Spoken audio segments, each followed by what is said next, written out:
So finally চলে আসছি রহস্যে ঘেরা ইজিপ্টের কায়রো শহরে, মানে কায়রো এয়ারপোর্টে আছি এখন। এখন বাজে হচ্ছে রাত 11টা। তো আমার ফ্লাইট ছিল হচ্ছে সন্ধ্যা 7:15-তে। এখানে চলে আসছি আমি রাত 11টার ভিতরেই। আমার টাইম লাগছে কিন্তু 8 ঘন্টা, বাট বাংলাদেশি টাইম হচ্ছে 3 ঘন্টা আগায়া থাকে সবসময় ইজিপ্টের থেকে। এই কারণে আর কি আমি 7টা বাজে ফ্লাইট ছিল, চলে আসছি এখানের টাইমে 11টা বাজে। ওইভাবে করে এয়ারপোর্টে তেমন কিছু দেখাইতে পারিনি, কারণ রাতের ফ্লাইট ছিল, অন্ধকার ছিল। সো বাদ বাকি দেখা হচ্ছে হোটেলে। যে আমার হোটেল হচ্ছে হোটেল রামসেস, তো ওখানে যেই দেখা হচ্ছে। আর কায়রো এয়ারপোর্টটা কিন্তু অনেক সুন্দর, পরিপাটি গোছানো এবং পরিষ্কার।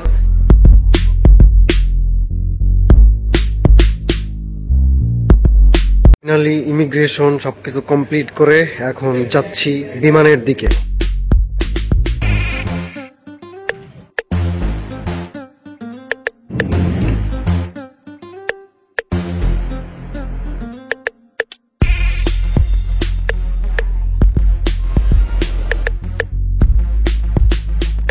সো এই বাসে করেই হচ্ছে আমার ট্যুর হবে মোটামুটি। এটাতে করেই হোটেলে যাব, এন্ড এই বাসে করেই হচ্ছে আমি বিভিন্ন জায়গায় ঘুরে বেড়াবো।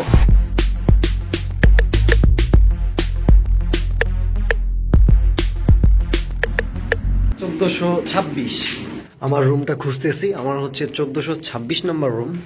সো ওই তো কর্নারে, এটা হচ্ছে আমার রুম। সেই এটা হচ্ছে ভিউ, সকাল হইলে দেখাইতে পারবো, বাট এখন ও আমার রুম থেকে হচ্ছে ভিউ এইটা। আর ওই সাইডে যে রুমগুলো আছে ওই সাইডে মেবি নদের ভিউ পাওয়া যায়, নদীর। আর আমারটা হচ্ছে সিটি ভিউ। ওয়াশরুম, এখানে একটা লকার আছে, আর কিছু হ্যাঙ্গার আছে, আয়রন আছে, বালিশ আছে। আস্তে আস্তে সকাল হয়ে যাচ্ছে, আর আমার ঘুমও হইতেছে না, ভালোই লাগতেছে। সকাল হইতেছে আর দেখতেছি যে কত সুন্দর হয়ে লাল হয়ে উঠতেছে, সূর্য উঠবে একটু পরে।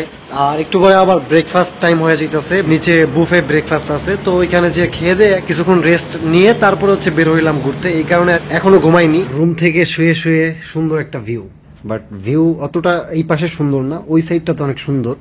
এই সাইডে হচ্ছে কনস্ট্রাকশনের কাজ চলতেছে।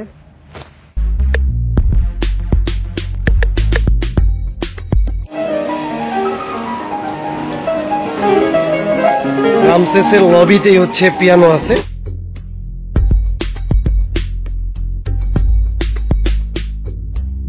অনেক সুন্দর করে কিন্তু আর্কিটেকচার করা হয়েছে।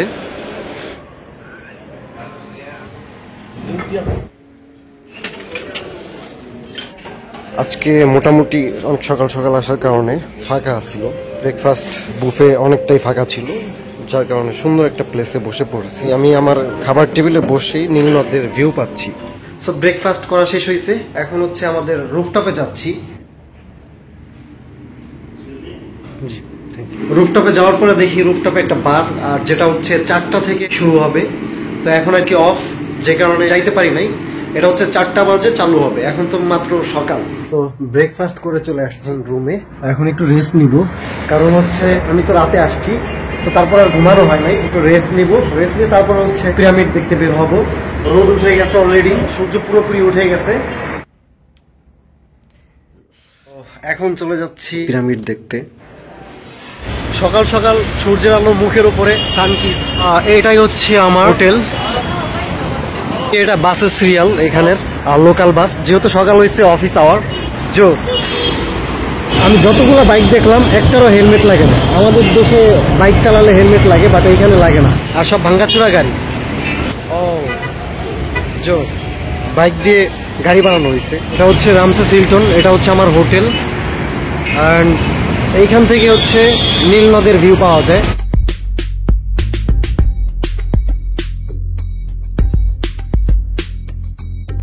Egypt depends on everything from the river. So the water for agriculture percent came from Uganda.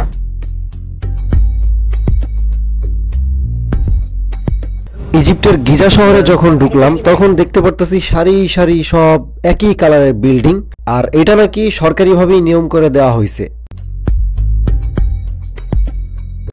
So অবশেষে একটা টিকিট নিয়ে চলে আসলাম গিজা পিরামিডে। সো এটা হচ্ছে গিজাতে অবস্থিত। গিজা হচ্ছে উঁচু শহর, এই শহরে হচ্ছে পিরামিড গুলো অবস্থিত। হচ্ছে গিজা পিরামিড, গিজা পিরামিডের নামকরণ করেই এই পুরা শহরের নামকরণ করা হয়েছে গিজা। এই গিজা পিরামিডের সবচেয়ে বড় বড় 3টা পিরামিড আছে, এন্ড আরো 4টা আছে ছোট ছোট। 3টা আছে, আমি 3টা দেখানোর ট্রাই করব। অনেক বড় কিন্তু আসলে। আমার পিছনে হচ্ছে সবচেয়ে বড় পিরামিড, এটা হচ্ছে ছোট আরেকটা, পাশে আরেকটা আছে। এখন হচ্ছে এদিকে হাইটা গেলে অনেক টাইম লাগবে, এন্ড ওই যারা হচ্ছে ঘোড়ার গাড়ি এরা অনেক সময় স্ক্যাম হয়, তো এই কারণে আর কি উঠতে ভয় লাগে। যেহেতু গাড়ি আছে তো ওই দিক দিয়ে ঘুরে যাবো। তো বারবারই আমি অবাক হচ্ছি যে এই পিরামিড কিভাবে তৈরি হইল। এত বড় বড় পাথর, 4000 বছর পুরনো, এটা এখনো দাঁড়ায় আছে। যখন ভিডিওতে দেখছিলাম তখন এত বড় কখনো লাগে নাই, এটা সামনাসামনি এত বড়। ভাই, ছেলে, বাবা এবং দাদা 3জনের কবর হচ্ছে 3টাতে। এইগুলা করতে হচ্ছে তাদের টাইম লাগছে প্রায়, এক একটা পিরামিড করতে তাদের 30 বছর করে টাইম লাগছে। এখানে 1 লক্ষ শ্রমিক কাজ করেছে। এটা বিশ্বাসও করা যাইতেছে না যে এত বড় বড় পাথর, এক একটা পাথর ওয়েট নাকি 1.5 টন থেকে 6 টন বা 5 টন এরকম, মিনিমাম 1.5 টন ছিল। এক একটা পাথর কিভাবে এত উপরে উঠাইলো, মানে মানুষ কিভাবে সম্ভব, এইটাই আর কি এখনো মানুষ চিন্তা করতে পারতেছে না, এবং এটা বেরও করতে পারতেছে না যে কিভাবে সম্ভব হয়েছে। আচ্ছা, ওই দিক দিয়ে হচ্ছে মানুষ ঢুকে ভিতরে, আমি হচ্ছে ভিতরে ঢুকবো না কারণ অনেক লেট হয়ে যাবে। আর এদিক দিয়ে কিন্তু উটগুলো বসে আছে, এর উপরে উঠলেই কিন্তু অনেক সময় স্ক্যাম হয়ে যেতে পারে আপনাদের সাথে। দামাদামি কে করে উঠবেন, আমি নিজেও ভয়ে উঠি নাই। একসাথে $100 চেয়ে বসলে তো আমার কাছে এত ক্যাশও নাই। এখন আমরা একটু ভিতরের দিকে যাচ্ছি, যেখান থেকে 3টা পিরামিড একসাথে দেখা যাবে, এন্ড আশেপাশে ছোট ছোট গুলাও দেখা যাবে, সেখানে যাচ্ছি। অলরেডি দেখা যাচ্ছে ওই যে ছোট একটা, আর এই যে সবচেয়ে বড়টা। So the next spot we go, this is the panorama. You would like to ride the camel? পিরামিডের যে জায়গাগুলো মানে ডেজার্ট, এগুলো হচ্ছে অনেক উঁচু। এইটা হচ্ছে শহর, গিজা শহর। গিজা শহর কিন্তু নিচু, ডাউনটাউন এরিয়া। আমি এখন আছি গিজা মরুভূমি এরিয়াতে, আর মরুভূমি এরিয়া হচ্ছে উঁচু, আর আপনারা দেখতে পারতেছেন নিচে গিজা সিটি। আর গিজা সিটি হচ্ছে ডাউনটাউন এরিয়া। আর আগেরকার রাজা বাচ্চারা সব সময় মরুভূমির উপরে পিরামিড বানাইতো, কারণ হচ্ছে মরুভূমি উঁচু জায়গা, এখানে বন্যা হলে পানি ওঠার সম্ভাবনা খুব কম, এই জন্য এখানে পিরামিড বানানো হইতো। এন্ড আরো কারণ থাকতে পারে। প্যানোরামাতে আছি, আর সামনে হচ্ছে অনেক ক্যামেল, উট আছে আর কি। ওইখানে যে আমরা ছবি তুলবো, আমি দেখাবো আপনাদের।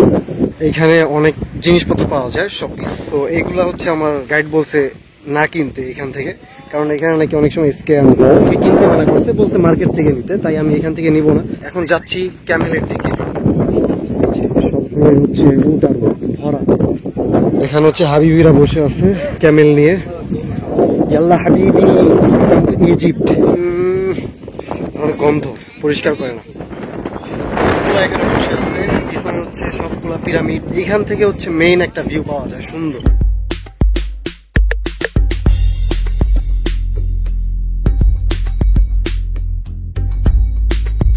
আচ্ছা, এইখানে দেখতে পারতেছেন ছোট ছোট পিরামিড, এইখানে হচ্ছে রাজা বাচ্চাদের ফ্যামিলিদের কবর ছিল। আপনারা দেখতে পারতেছেন ফিংস। এই ফিংসের মুখ ফারাও খাফরের মুখের আদলে বানানো হয়েছে, এবং এটাকে সিংহ মানব বলা হয় কারণ এটির ডিজাইন হচ্ছে মানুষের মতো মুখ এন্ড সিংহের মতো দেহ। সো এটা হচ্ছে পারফিউম ফ্যাক্টরি, ঢোকার সাথে সাথে ঘ্রাণ। এটা হচ্ছে একটা পারফিউম শপ, তারা হচ্ছে পারফিউম তৈরি করে এন্ড সেল করে, হোলসেলার। আমাকে এখানে নিয়ে আসছে আমার গাইড হয়তো কিছু একটা পার্সেন্ট পায়, এই জন্য আর কি সে নিয়ে আসে। আমি এখান থেকে নিব না, আমি হচ্ছে মল থেকে নিব। দুপুরে লাঞ্চ করতে চলে আসছি সানজেট রেস্টুরেন্টে। তো এটা একটা বাফেট রেস্টুরেন্ট, এন্ড ডেকোরেশন সুন্দর, এন্ড অনেকগুলো আইটেম আছে।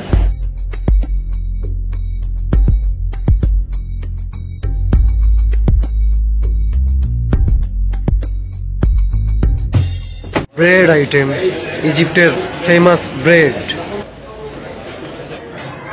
সো অবশেষে এখন বাজে হচ্ছে 5:30। সানজেট রেস্টুরেন্টে লাঞ্চ করে চলে আসছি আমার হোটেলে। এই হচ্ছে আমার হোটেল থেকে কায়রো শহরের রাতের ভিউ। এই সাইডটা হচ্ছে পুরাই জাকজমক। আরেকটি কথা যেটা হচ্ছে, কায়রো শহরে কিন্তু অনেক জ্যাম আছে, আপনারা দেখতে পাচ্ছেন ওই দিকে অনেক জ্যাম। কিন্তু মানে আমি যে আসছি একটু আগে জ্যাম ঠেলে ঠেলে আসছি। সো কায়রো শহরে দিনের বেলা ভালো জ্যাম পড়ে। গুড মর্নিং এভরিওয়ান, সকাল হয়ে গেছে। কালকে রাতে আমি হচ্ছে 6টা-7টার দিকে এসেই ঘুমিয়ে যাই, আর ডিনারও করতে পারি নাই। 12 ঘন্টা ঘুমানো শেষ, কারণ ঘুমের অনেক চাপ ছিল, ঘুমাইতে পারি নাই। সো এখন হচ্ছে নিচে ব্রেকফাস্ট আছে বুফে, তো এখানে যে ব্রেকফাস্ট করব। তো আপনাদেরকে বাইরের ওয়েদারটা দেখাই, চলেন। এখানে কিন্তু গরম পড়লেও শীত আছে এখন, মোটামুটি ভালো শীত পড়ছে। অনেক রোদ পড়ে বাট ড্রাই একটা ওয়েদার, সবসময় মনে হইতেছে ঠোঁট ফাইটা যাইতেছে। এখানের অনেক মানুষের মাথায়, ধরেন আমাদের মতো বয়সের অনেক ছেলেপেলেরই মাথায় চুল নাই। আমার মনে হয় এটা ওয়েদারের কারণে হইতেছে। এখন যাব হচ্ছে ব্রেকফাস্ট করার জন্য, 6টা থেকে ব্রেকফাস্ট শুরু হয়ে গেছে। সো আজকে আমার ফ্রাইডে, তাই একটু ফুল হাতা কাতুয়া পরে বের হয়ে গেছি, কেননা নামাজ পড়তে হবে। এখন হচ্ছে সকালে ব্রেকফাস্ট করে তারপর একটু ঘুরে ফিরে তারপর নামাজে চলে যাব। সকাল সকাল একটু ব্রেকফাস্ট করে হাঁটতেছি রাস্তা দিয়ে, অ্যান্ড এখন ওয়েদারটা অনেক সুন্দর ঠান্ডা। অ্যান্ড এইখানে কিন্তু সুন্দর একটা জিনিস দেখতে পাচ্ছি, এখানে হচ্ছে সাইকেল রেন্ট দেওয়া হয়। আপনারা চাইলে এখানে এসে সাইকেল রেন্ট নিয়েও ঘুরতে পারবেন। মোটামুটি কায়রো শহরেও কিন্তু অনেক পরিষ্কার পরিচ্ছন্ন আছে। এখানে ওরকম নিয়ম নেই, রাস্তা পারাপারে হচ্ছে অনেক সিগন্যাল মেনটেন করতে হবে, ওই ধরনের কোনো নিয়ম কানুন নেই। যে যেভাবে পারতেছে রাস্তা পার হইতেছে। অ্যান্ড আরেকটা জিনিস হচ্ছে, এখানে কিন্তু প্রতিটা বিল্ডিংই মোটামুটি পুরানা লাগতেছে। আর ওইদিকে দেখা যাচ্ছে অনেক খেজুর গাছ। আমার পিছনে দেখতে পাচ্ছেন ফল, এই ধরনের অনেক ফল আছে এখানে, যেগুলো এখান থেকেই উৎপন্ন হয়। এখানের ওয়েদারের সাথে ফল অনেক ভালো হয়, এন্ড ফলের দামও মেবি কম। আর হচ্ছে আতর হচ্ছে বিভিন্ন গাছের রস বের করে ওইগুলো দিয়ে আতর বানায়, সুগন্ধি বানায়, যার কারণে এখানে আতর অনেক বেশি। এই আতরগুলো আবার বাইরের কান্ট্রিতেও ওদের থেকে কাঁচা ম্যাটেরিয়ালস নিয়ে তৈরি করে। তো এখন বাজে হচ্ছে 11টা, আমার বাস চলে আসছে। যেহেতু জুম্মাবাদ, ভালো একটা জায়গাতে যেয়ে নামাজ পড়বো, ভালো একটা মসজিদে যেয়ে। হোটেল থেকে এখন বাসে উঠে যাব নামাজের জন্য।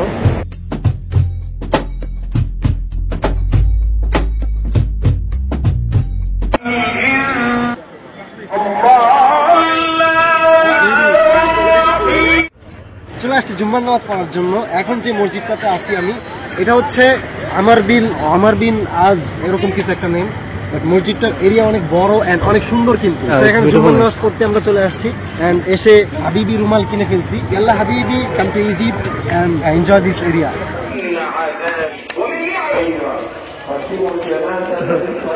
অবশেষে নামাজ শেষ হয়ে গেছে, সবাই বের হচ্ছে। মসজিদটা অনেক বড় এন্ড অনেক সুন্দর।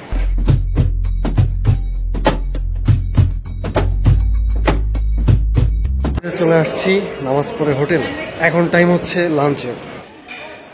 লাঞ্চ করে নিচ্ছি। অনেকগুলো আইটেম নিচ্ছি, আজকেও বাফেটেই লাঞ্চ করতেছি। খাওয়া দাওয়া করি, খাওয়া দাওয়ার সময় কথাবার্তা বলতে হয় না, খাওয়া দাওয়া শেষ করে তারপরে দেখা হচ্ছে। সো 2 দিন ধরে হচ্ছে আমি হোটেলে আছি, বাট আপনাদেরকে একটা সুন্দর জিনিস দেখাই নাই। সেটা হচ্ছে সুন্দর একটা প্লেস। এটা হচ্ছে আমার হোটেলের সুইমিং পুল, ছোট বাট সুন্দর। হোটেল থেকে নীল নদের ফুল ভিউ। উপরে এই সাইডে যারা পড়ছে উপরের রুমগুলাতে, তারা অনেক সুন্দর ভিউ পায় নীল নদের। আর নীল নদটা হচ্ছে এরকম একটা নদী, মানে ওয়ার্ল্ডের সবচেয়ে বড় নদী, এটা তো জানেনই আপনারা। এন্ড এই যে নীল নদের পাশ দিয়ে যে বসবাসগুলো তারা তৈরি করছে এইভাবে যে নীল নদের পাশেই সবচেয়ে বড় বড় সুন্দর সুন্দর বিল্ডিং গুলাই নীল নদের পাশ দিয়ে ঘেরা। কারণ এই দেশটা হচ্ছে ডেজার্টের দেশ, ডেজার্টের ভিতরে কেউ না থেকে ওরা আগের থেকেই এসে এই নীল নদের পাশে বসবাস শুরু করছে। নদী আছে, একটু গাছপালা আছে, বাতাস আছে, এই কারণে এদিকে এসে সবাই থাকা শুরু করছে। এই কারণেই নীল নদ বিখ্যাত।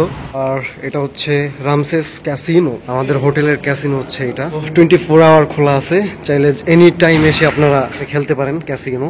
সো আমার এই হোটেল রামসেসে মোটামুটি সবকিছুই আছে। একদম উপরের ফ্লোরে হচ্ছে বার অ্যান্ড ডান্স ক্লাব, আর এখানে নিচতলাতে আছে হচ্ছে ক্যাসিনো। মানে সবকিছু চাইলে আপনি একটার ভিতরেই করতে পারবেন। অ্যান্ড শপিং কমপ্লেক্স আছে, ব্যাংকের বুথ আছে। ইজিপ্টে আসার পরে দামি ব্র্যান্ডের গাড়িগুলা খুব কমই দেখছি। মানে এখানে হচ্ছে কিছু কম দামি ব্র্যান্ড আছে অ্যান্ড লোকাল ব্র্যান্ড আছে, যেই গাড়িগুলা সবাই ইউজ করে। আমাদের বাংলাদেশে এর থেকে আরো দামি দামি গাড়ি আমরা রাস্তাঘাটে বেশি দেখি আর কি। আর হচ্ছে এখানে অকটেন, ডিজেল এইগুলোর দামও খুব কম। এই যে হচ্ছে রুটির দেশ, তাই অনেক বেশি রুটি এখানে পাওয়া যায় রাস্তাঘাটে, সবাই রুটি খায়। হ্যাঁ, আজকে নামাজ পড়ে এসে তারপরে ভালো একটু ঘোরাফেরা করলাম এন্ড মার্কেটের দিকে গেলাম। স্ট্রিট ফুডের কিছু প্লেস আছে, ওইখানে গেলাম। এন্ড তারপরে আমি চলে আসছি হোটেলে এন্ড ফ্রেশ হয়ে। এখন হচ্ছে 6:30 বাজে। একটু পরে আমার ডিনার ক্রুজ আছে, নীল নদের উপরে ক্রুজে করে ডিনার করব। যেহেতু ওয়ার্ল্ডের সবচেয়ে বড় নদী নীল নদ, যেহেতু ইজিপ্টে আসছি, নীল নদে ঘোরা তো একটু দরকার।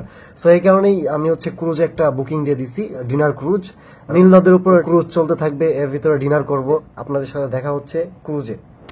এই তো চলে আসছি ডিনার ক্রুজে।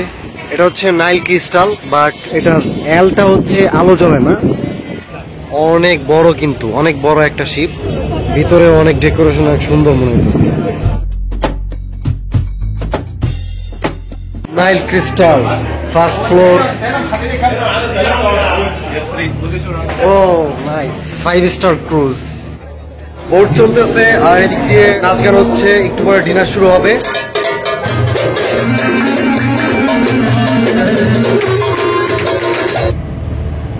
আমি আছি এখন নীল নদের উপরে, ভিতরে নাচ গান হচ্ছে আর সাইড দিয়ে গ্লাস লাগানো, রাতে তো তাই ভালো একটা ভিউ পাওয়া যাচ্ছে না, তাই পিছন সাইডে চলে আসছি। এখান থেকে কিন্তু অনেক সুন্দর ভিউ পাওয়া যাচ্ছে। নীল নদ ধরেই যে আসলে ইজিপ্ট উন্নয়ন হয়েছে, কায়রো শহর। আর নীল নদের দুই পাশেই হচ্ছে সব দালান কোঠা, এটা নীল নদ দিয়ে গেলেই বোঝা যায়।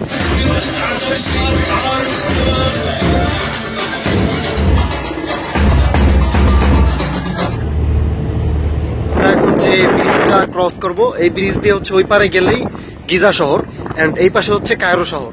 নদীর দুপাশে দুইটা শহর।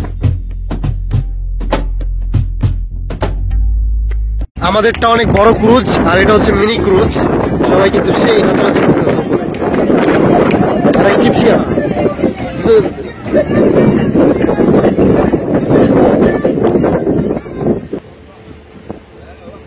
Hilton and Four season.